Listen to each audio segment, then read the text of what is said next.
Hello, everybody, and welcome into another season preview show here at the Hockey Writers YouTube channel. I'm your host, Matthew Zator, and I'm joined in by Charlie Hiller, who covers the Anaheim Ducks. And we're running through the teams here. We're almost to the end, and we're almost to to training camp starting, and a whole bunch of and hockey, of course, coming with preseason after a really long off season. So, Charlie, how's it going? It's going great. Thank you for having me. I think the last time we talked was just before the draft, and you, like the professional you are, teased the idea of Anaheim going off the board at number three. Sure enough, back at Seneca. Yeah, I thought they would do something, but I actually wasn't for sure. I was like, well, maybe they'll do it again. But yeah, they went off the board and got and did it for 2 years in a row. So there you go. Yeah, so they drafted Beckett Seneca at the draft. Of course, missed the playoffs. That's why they had such a high pick. Still in a rebuild. I mean, still a lot of young guys that are trying to find their way in the league. Some of them are more established now. They still got that mix of veterans as well. So let's just jump right into the Ducks this season and start with their forwards. They're still led by a lot of their young guys. You got like Troy Terry, who's not really a young guy anymore. He's more that mid-range, I guess. And then you've got guys like Frank Vetrano, who had a career season last season. A lot of people thought maybe he was going to get traded. He didn't. He's still on the team. And then you got other guys like Cutter Gauthier coming in for first full season, and Kaloran, and it's actually a mix of veterans and young guys right now. So, what do you think about the forwards going into this season? They didn't really add a lot of names in free agency. They've got a trade. They got Robbie Fabry from the Detroit Red Wings. So, what do you think about these forwards going into this season? Right. So, like you said, it was a pretty disappointingly quiet offseason. You only mentioned Robbie Fabry is the only forward really added.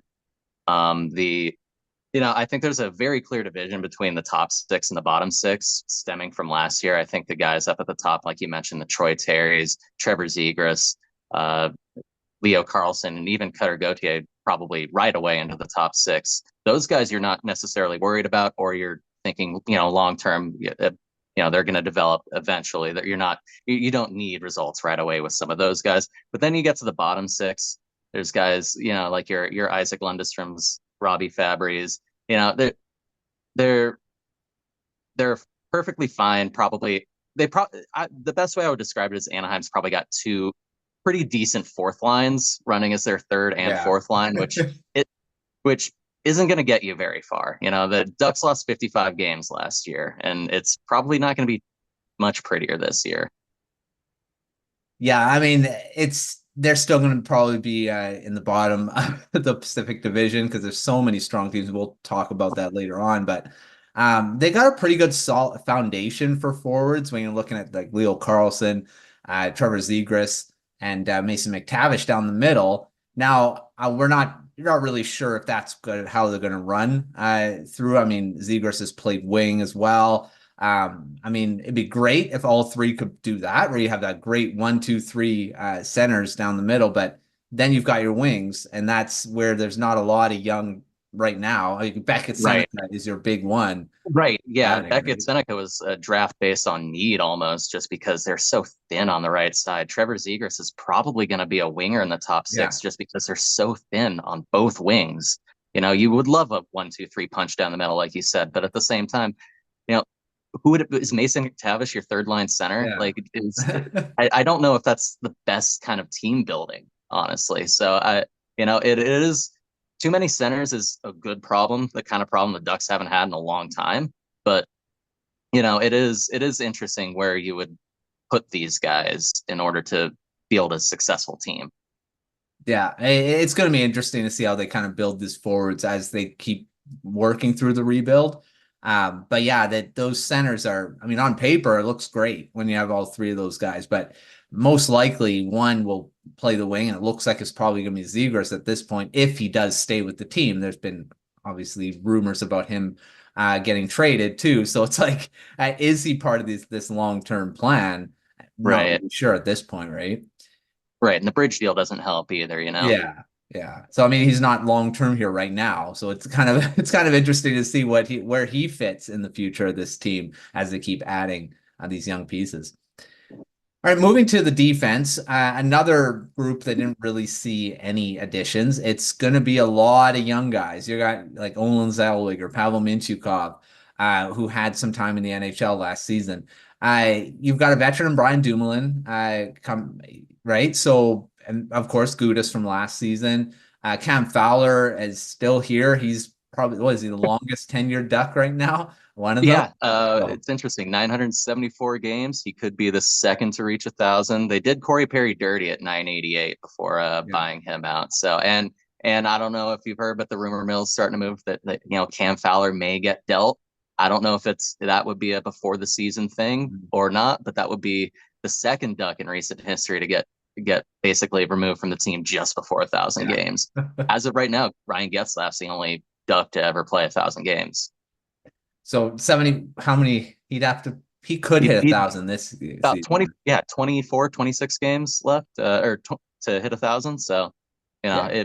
it's been a long career for Cam Fowler. I think still here is probably the most apt way to describe what he Yeah. like his tenure here. It's interesting because I think back in 2016, while the team was still competitive, you could see a pathway to him even being the captain. But Mm, team leveled out, he kind of plateaued, and so now he's going to be ceding time to, like you said, the Minchikovs and the Zellwegers out there. So what is his role on the team? mm, That's going to be a really interesting thing to see how they how that plays out. for sure. What do you think about the defense group going into this season? I mean, it's looking like Mintyukov and Zellweger are going to have big roles going in. I mean, there's of course, like I said, some of the veterans are here too, but where do you see it? Is it going to struggle as a unit? I mean, they're going to have to Yeah, deal with a I lot of these high-powered teams, right? Yeah, no, I do think there's going to be a good amount of growing pains with this team. I think, Minchikov, even though he was around last year, he only got about 55 games in. He suffered a separated shoulder. Zellweger's only got about 20 some games Mhm. at the NHL level. Another name to look out for would be Tristan Luneau on the right side. He only played about 9 games before a knee Mhm. infection took him out for the year. So there's going to be a lot of growing pains. Even the names that you're at least a little familiar with, they're all still very young. And then on the other end of it, like you said, Radko Gudas, Cam Fowler, Brian Dumoulin, those are, with the exception of Cam Fowler, Gudas and Dumoulin are a little bit bigger bodied guys. They can provide a little bit of the thunder to the lightning Mhm. that I think Minchikov and Zellweger could bring. I think that'll be pretty interesting team building to see how they divvy up the left and right, because they do have a lot of these smaller talented skaters that can really drive offense, and then you have your Radko Gudas types that are more stay at home defensemen. So I'm curious to see, like I said, these thunder and lightning kind of pairings to see how that would work out. But all in all, this is a team that has given up a lot more goals than they've scored in recent years, and nothing nothing suggests that's going to change immediately. Yeah, I mean, it is nice to have the guys like Gudis and Dumoulin who can match with those offensive type defensemen. So, but it is a pretty young blue line when you're looking at Right. a lot of the minutes are going to go around. I mean, of course, Fowler's probably going to take a lot of it still, but yeah, you'd think that Zellweger and Mintyukov are going to get quite a bit of a bigger role this season, and we'll see how it all kind of plays out as a group. All right, goaltending. It's the same tandem as last season. You've got, again, the still here, John Gibson. He's still here. Lukas Dostal is the goaltender of the future, and he's probably going to take over as a starter at some point. Gibson, I mean, there's been, again, the trade rumors around him going back, what, 2 seasons now? It, Yeah, has it only been two it seasons? Because seems it like feels like it's more been than since that, that actually. contract kicked in. It seems like every season he's in the room Yeah. and he's still around. So what do you think about this tandem going in? Basically, it is the same tandem Yeah. as last season. It is the same tandem. And last year, I think, Mark, really the first year that it hasn't been like John Gibson workhorse. What the starts were distributed pretty evenly. I believe Gibson got like 44 starts, maybe it was like 38 to Dostal. Mm. It was really evenly split, but the edge still went to Gibson. It'll be curious. Maybe this is the year Dostal takes the lead, gets more Mhm. starts than Gibson. There's only 3 years left on that Gibson deal that we just mentioned. Like the longer it goes on, the more likely it is, the more movable it becomes. I don't know what they plan on doing with him. I'm sure they would like to keep him around even if Dostal becomes like the 1A, Mhm. just because it would be nice to have a quality backup. The goaltending depth behind those two is pretty thin in Anaheim. There's a lot of development talent there, but it's not a whole lot of experience. So I Mhm. think Gibson stays on the roster as long as that's the case. True. I mean, and the thing is his salary. I mean, his salary is actually not bad when you're looking It's like at, right? six two five, I think. Yeah. It was a lot worse when it started, but the cup's going up or the cap's going up every Yeah. single time. So like as that keeps happening, then it becomes a lot easier to deal with, I think. But those teams that are always just a goaltender away, they tend to be the teams that are a little more cash strapped. So Yeah. $6 million ain't so easy for like the Maple Leafs to go get. True. I mean that, and that's the thing that probably the Ducks have to eat some salary on it. Maybe if Right. they do have to do trade him. Gibson has seems like he wants to stay too. It's not like he's itching to get out of here, but No. um, yeah. So I mean, he seems to be okay with being the tandem, I guess, the veteran guy. But we'll see. We'll see how it all plays. Every season, we're like, "What is he gonna? This is the year he's gonna get traded." He's still around Anaheim, so we'll see how long that is. All right, let's talk about the Pacific Division. Now, they're probably still in the bottom. Where do you see them? Are they ahead of the Sharks at this point, or are they kind of be fighting for that basement spot there? Man, it would pain me to see the Sharks get into the rebuild sooner and then out of, or like at least be a little more relevant than the Ducks Mhm. right away. But with Celebrini and Smith, that is a little scary. Like that team could be fun, if not very good.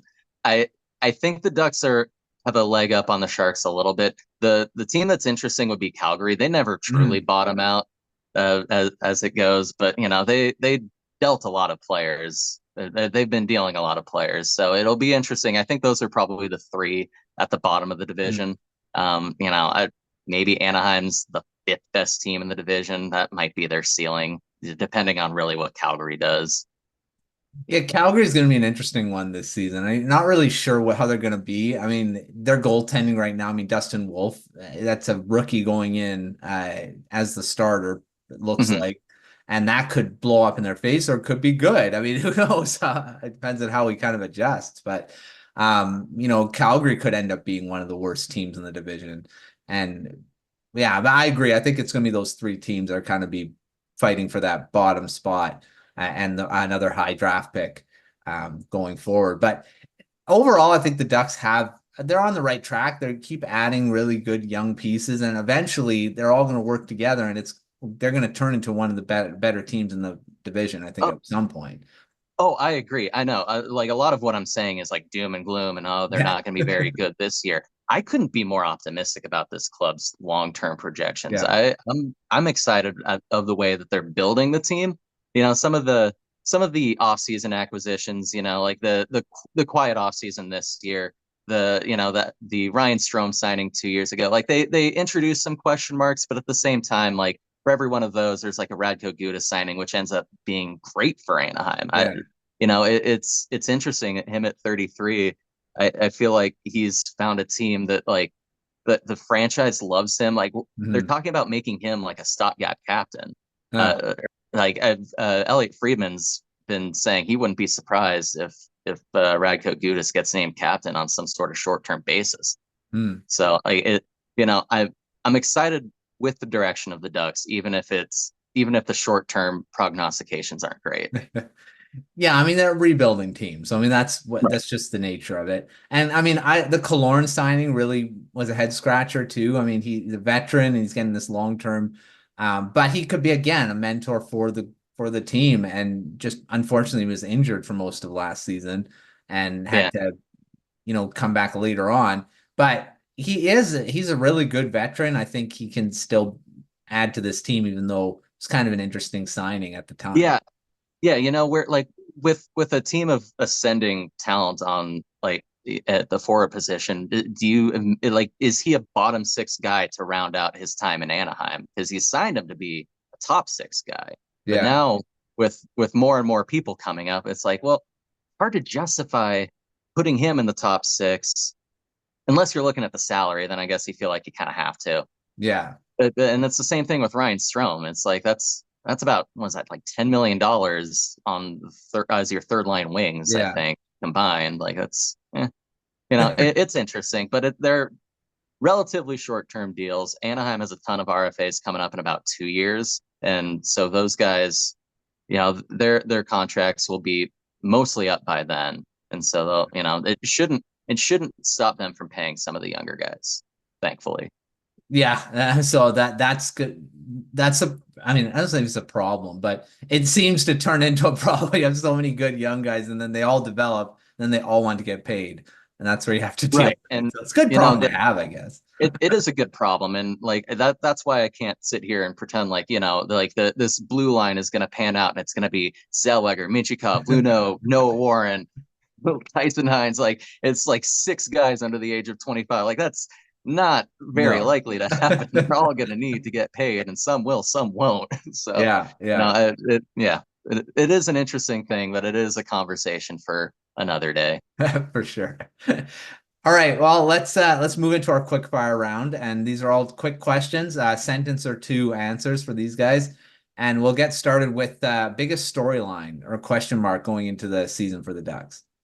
It's got to be Zegras, right? Like that last year, he played was it 31 games? I think he only scored like a dozen points or something. His best friend last year on the team, Jamie Drysdale, got traded away. Mhm. He got bumped, like, whether or not you want to consider him like the top center 2 years ago. Now he's like maybe like the top wing. Mhm. So you'd like to see something, and not to mention that player poll that came out like earlier this year that called him the most overrated player Yeah. in the NHL. That's got to sting a little bit, especially while you're hurt. Now he can Yeah. finally like respond to that. I've like You feel bad for the guy because like he's nursing this injury and being called the most overrated player in the league. Yeah. Now's the time he can actually shut people up about that. I'm excited for that. I do. I mean, Zegras is one of the more exciting players in the league. I mean, he tries things that a lot of players don't, and it's something that his first season, of course, we all know there's different things that he tried and did. Uh, but he's a guy. He's a very interesting guy. His personality is great too. So I Right. really want him to stay in Anaheim because I think he's the face of the kind of the new NHL, like that type of a player. So Yeah. personality plus the skill level that he's got. So yeah, it is a big storyline if he is a big part of this future or is he going to move on somewhere else. But Yeah, and it's curious because he's like a New York kind of guy. He's like a New York born and bred guy, but he does effuse like this Southern California energy yeah. with like the long hair and like the flipping the puck and stuff. Like it it reminds you of somebody that's just like at the roller rink in like sunny Southern California. Yeah, for sure. There's a reason he was on the NHL, what, 20, is that NHL 24? 23. Yeah, 23. He was on the 23. cover. Yeah, that Yeah, was yeah. There's a reason he was on was on the cover. So yeah. we'll see how he does this season. All right, one or two breakout stars for this season. All right. How about the 2022 World Junior teammates from Canada, Mason McTavish and Olin Zellweger? Yeah, good Love to one. see those. I'm so happy that they're both up in Anaheim right now. You forget like that McTavish is just only 21, even though he's Yeah. got like about 2 whole years under his belt. So I think both of them take a huge step forward this year. I've always liked McTavish, and he had such a great that was World Juniors. He was just playing out of his mind. And also Zellweger was really good there in that tournament too. So Right. I'm excited to see his next progression because it seems like he just keeps getting better as he plays. So I think he's gonna have a big season too. Right. All right, an X factor for this season. It doesn't have to be a player; it can be a situation as well. What do you got? Right. I think it's Minchikov, and I think it would be his development as a power play quarterback. This is a team that has not been able to rely on power play goals. They ranked 30th in offense last year. I think it's been about a decade since they've been out of the bottom 10 in offense. Hmm. Getting those easy power play goals would be really nice for this kind of team. And I think Minchikov's development as that number one guy would be huge for that. Mm, for sure. And I missed one. Let's go back and bounce back. Someone that needs to bounce back from last season. There's probably a few candidates for that one. Couple guys just because so many people got hurt. And again, I think the answer is probably Zegras. Yeah. Just because, he was a 60, 65-point guy his first two seasons, takes a huge setback last year. A lot of it had to do with the injuries, but like before he got hurt, there was like 12 games. He scored about 2 points. With each successive return, he ended up scoring at a higher clip. Mhm. But, it wasn't a pretty season for him last year. So I think bounce back's in order for him. For sure, especially how good he was in his first season too. It he did take a step back, and he's got to come back. Like I say, he has the skill to do it. He's just and he's got maybe some new line mates to play with Yeah. too. 60 points on a rebuilder as a rookie is nice, but now he's going to have Carlson. He's going to have Gauthier. He's going to have guys that can finish around him. I'd like Yeah, to see him be a point per game kind of guy, you know? for sure. Yeah, and he's such a great playmaker too. So I mean, it'd be great to yeah, say some guys to finish his passes, and that'll up his point totals. All right, let's talk about some prospects. The rookies are prospects. The Ducks have a ton of them, I do. mostly on defense. There's so many good defensemen in their system. Who could surprise and make the roster out of training camp? I mean, there's probably not a lot of space for these guys, but who could surprise and do it? Not a lot of space, but I like I like Noah Warren's chances. He's a big right shot defenseman. I think it was kind of the same rationale that Tristan Luneau made the team last year. Was they're pretty thin on the right side, and the camp bodies they would have to beat. I think is like Gustav Lindstrom, Robert Mm, Hagg. He can beat those guys out. He doesn't give much on offense, but he's 6'5", 215. And I think he'd be a fun person to pair alongside Zellweger. That would be a mhm. really young Oh, line, yeah. but that would be like a fun third pairing just to get things moving a little bit. I think that would be it probably wouldn't be more than like your 9 games before he gets Mhm. sent back to the queue, but uh, I think that would be my dark horse candidate to make the team. Yeah, there's another defenseman I like, Noah Warren, and there's so many again, there's just so many good defensemen they've got in their system, and you just keep adding every season. And Warren's, yeah, he's very intriguing. We'll see if he can make the team. All right, outside of guys that could make the team, there's a lot to choose from. Like I said, who should fans be keeping an eye on? There's probably an obvious one we mentioned at the top of the show, but It who do you? it is the answer though. Beckett Seneca. I mean, Yeah.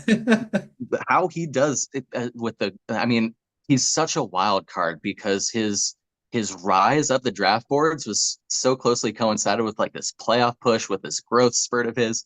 You need to see more of it. We need to see like sort of this next step up. And so this next year for Oshawa will be really huge for him. The Ducks fans got a pretty good scare about a week ago because the team reported that he's going to miss, I think, 4 to 6 weeks with a broken foot. Mhm. And it turns out that the boot's already off. That was kind of old news. So thankfully, he's not going to be missing any time. That's But good. yeah, he's the big name to watch. I think how he plays will determine. I guess the length of Anaheim's rebuild from here on out. Because if he can slot in, be that right winger that they need, then this is suddenly a much more complete top six. Especially if he can gain some good chemistry with either McTavish or Carlson as a good duo, because he can probably fit with one of those guys. The skill set, I think, would really fit with either of them, really. I So, mean, think of a Cutter Gauthier, Leo Carlson, Beckett Seneca line. That line oh. is massive, and that line Yeah. can score. That is a really fun top line to think about for Ducks fans of the future. Oh yeah, that'd be really exciting to watch. Too bad because he's got the injury right now, but to see them in training camp preseason, but Yeah, the rookies are playing a game right now. I think against the Avalanche prospects. I'll have to see how some of those guys did, but yeah, the Seneca's not a part of that, unfortunately. yeah, injuries always throw wrenches into things. All right, let's talk about some predictions here. Who do you think will lead the team in scoring this season on the forward side and the defense? All right, so forwards, got to go with Zegras. And then for the defenseman, I'm going to go with Minchikov because I think he's going to get all the power play opportunities.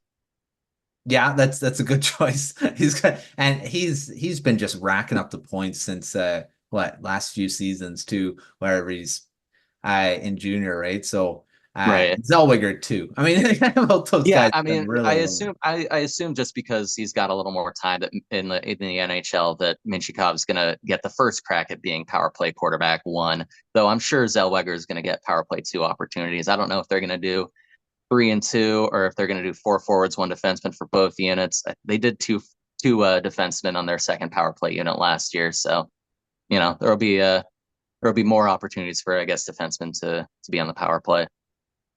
Yeah, I mean, Mintyukov had 28 points last season, so I mean that's pretty decent for only 63 games, right? Yeah, I So was gonna say for a rookie that suffered a separated shoulder at some point last season. Yeah, it's modest. But it's good. Like it's encouraging. This is the Ducks. They've Scott like late career Scott Niedermayer is sort of like the still the benchmark for productivity amongst Ducks defensemen. They've only all of his records have only been since beaten by Fowler, who's got like 600 games on him. yeah. So to see young productive defensemen in the organization, it's really exciting. Yeah, and there's a lot of them too. So I mean, we'll see how they all kind of all fit in at some point. 'Cause there is quite a few that could potentially. But what's good about it is they actually have like not just all offensive defense. When we talk about No, Noah yeah, Warren and guys that aren't completely offense, that they're going to be able to mix in with those guys too. So yeah, it's going to be interesting to watch the defense moving forward for the Ducks. All right, to finish off the show, a bold prediction or a hot take for this season. this will make Flyers fans happy. Cutter Gauthier is going to win the Calder over second place Matvey Michkov. There you I go. don't know. That'd I be great. feel like starting fights, I guess. That would be awesome. That would be a great thing to have at the end. It will be a fun day on Twitter.com the next day. Yeah, 100%. All right. Well, thanks, Charlie, for coming on the show and talking the Ducks. Again, it'll probably be disappointing. Maybe. I mean, it's not going to be a good season, most likely. But I mean, this is where you watch the young guys and watch them develop, and it's fun to watch them anyway, even though the wins probably won't be coming. But Exactly. I If mean, you if, still if got the you're excitement. concerned if you're concerned with the kind of trivial things like wins and losses and standing points, then yeah, this is going to be a frustrating season for the Ducks. But this is a huge developmental year for them. So you know, I don't know if your TVs can just zoom in enough to get rid of the score bug or something. But if that's how you have to watch the Ducks, then it'll be a fun way to watch the Ducks. Yeah, and lots of youngsters in the lineup, and yeah, and just watch them develop. That's the fun part of it, and they'll eventually get there, and they'll be a good team again. I can see that. I mean, That is the hope, and I still believe it. yeah, for sure. Well, make sure to check out everything at thehockeywriters.com for all the Ducks writers as we go through the season and the preseason and as we get into the opening night puck drop. So make sure checking out the Substack as well and all of our other previews on the YouTube channel. But until our next one, we'll see you next time.